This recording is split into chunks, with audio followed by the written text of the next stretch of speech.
Hey Derp Nation, how's it going? It's Derpy Smiler here, coming at you with another video. This is an update to a fan game that I've been following called Project Collision. Here's a major update that they have given us. So if we look down, I mean, they've had several major updates, but I've not been on board with sort of processing or even putting videos out about it. Oh, by the way, Crash is back. Super Smash Bros. Crash. They're back in development. Might as well say that first, because I know I made a video talking about how they canceled development. They're back. But, here we go. So, right here, this is just a random, character select in depth and evolution. Hello everyone, this week we wanted to talk in depth about the character select screen for Super Smash Bros. Collision. First, we're going into its evolution and some different concepts we have prepared. Alright, and then there's the evolution. So here's the first one. There's not going to be that many characters in the game. Actually, the next one, the one below it, that's how many characters are going to be in the game. Evolution. The select screen, as it hasn't changed too much, we had it clear from the start. Flames, white and black, and dynamic lines. Down here, this one right here, that's 47 slots.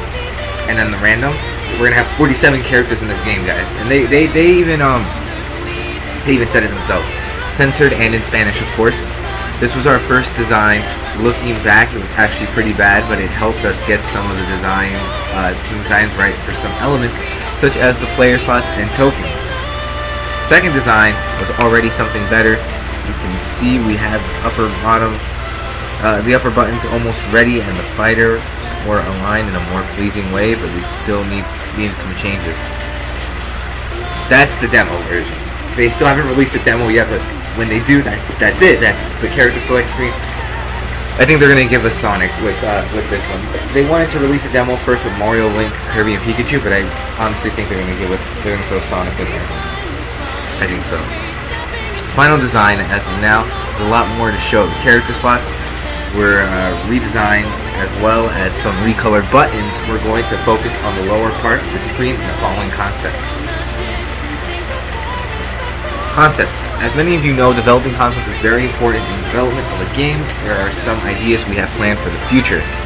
You've seen this screen on free-for-all, now let's check it out with Team Battle on. Just like most Smash games, the player slots will change color to match the team, but the player's text will remain the same color as to not confuse anyone. We really like this design. I just realized they have them as a blue team. Oh shoot, wait. They have them as a blue team, but their color is in blue. Are we going to be allowed to actually change the color of the character to whatever we want, and it's only going to be an outline? No, that would seem fantastic, because Sonic is still blue too. He's not yellow. Kirby is not blue, and Link is not blue. Mario's kind of yellow. Game mode, time limit 8, handicap. Okay, I'm looking at this part for the first time and actually analyzing it. Every Smash game has rules, and they've always been able to change them from the character select menu, except in Ultimate. For Collision, we wanted to keep it like the old games. We're still working on the design. This shows an approximation of how it'll work. Look at that, look at those colors. Like in Ultimate, you'll have two ways to select your skin, either with the L and R buttons, pressing on the character's render, and picking your favorite. There's some debate in the team to include this, but designing it for now, no hurt. But designing it now won't hurt anyone.